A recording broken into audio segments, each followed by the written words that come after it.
Assalamualaikum warahmatullahi wabarakatuh. Di sini saya akan menjelaskan materi tentang fungsi dan kedudukan bahasa untuk memenuhi tugas mata kuliah Bahasa Indonesia. Dosen pengampu Bu Purwanti M. Hum yang saya hormati, dan disusun oleh saya sendiri, Novi Andreani, NIM 1901016076, Prodi Ilmu Ekonomi Studi Pembangunan. Terima kasih untuk dosen yang telah mengajari kami, terkhususnya dosen mata kuliah Bahasa Indonesia, Ibu Purwanti M. Hum, yang telah memberikan tugas ini sebagai bekal di kemudian hari, dan juga untuk teman-teman yang saya sayangi. Adapun pokok bahasan yang akan kita jelaskan, yang pertama, apa itu bahasa? Yang kedua, fungsi bahasa secara umum. Yang ketiga, fungsi bahasa secara khusus. Dan yang keempat, kedudukan bahasa Indonesia. Apa itu bahasa?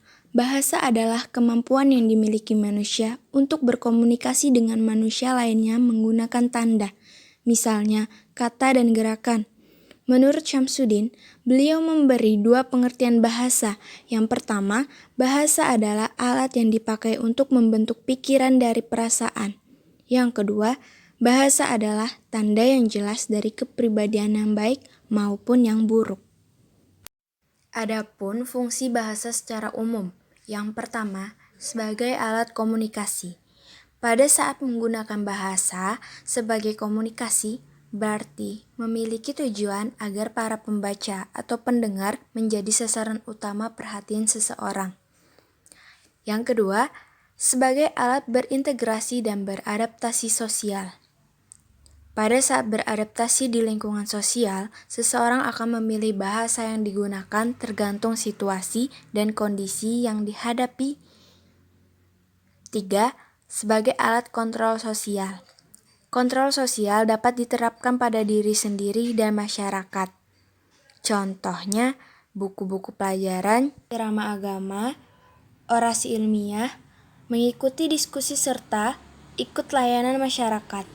Yang keempat, sebagai alat untuk mengungkapkan perasaan atau mengekspresikan diri. Selanjutnya ada fungsi bahasa secara khusus. Yang pertama, fungsi praktis. Bahasa digunakan sebagai alat komunikasi dan interaksi antar anggota masyarakat dalam pergaulan kehidupan sehari-hari. Yang kedua, bahasa dalam fungsi budaya atau kultural. Bahasa telah digunakan untuk menyimpan, menyebarkan, dan mengembangkan kebudayaan. Yang ketiga, ada bahasa sebagai fungsi artistik. Bahasa telah digunakan sebagai alat untuk menyampaikan rasa estetis atau keindahan manusia melalui seni sastra. Yang keempat, ada bahasa sebagai fungsi edukatif. Dimaksudkan, bahasa telah digunakan sebagai alat untuk menyampaikan dan mengembangkan ilmu pengetahuan dan teknologi. Yang kelima, ada bahasa sebagai fungsi politis yang dimaksud untuk mempusatkan bangsa dan untuk menyelenggarakan administrasi pemerintahan. Dan yang terakhir, ada fungsi sebagai ekspresi diri. Bahasa telah dijadikan sebagai alat untuk mengekspresikan segala perasaan manusia, sehingga dengan begitu manusia mengerti akan ekspresi orang lain. Selanjutnya, ada kedudukan bahasa Indonesia. Yang pertama, sebagai bahasa nasional, dan yang kedua, sebagai bahasa negara. Yang pertama, sebagai bahasa nasional. Dinyatakan kedudukan bahasa Indonesia sebagai bahasa nasional memiliki fungsi-fungsi yakni sebagai berikut. Yang pertama, bahasa Indonesia sebagai identitas nasional. Yang kedua, bahasa Indonesia sebagai kebanggaan bangsa. Yang ketiga, bahasa Indonesia sebagai alat komunikasi. Dan yang keempat, bahasa Indonesia sebagai pemersatu bangsa yang berbeda suku, agama, dan ras. Selanjutnya, yang kedua, sebagai bahasa negara.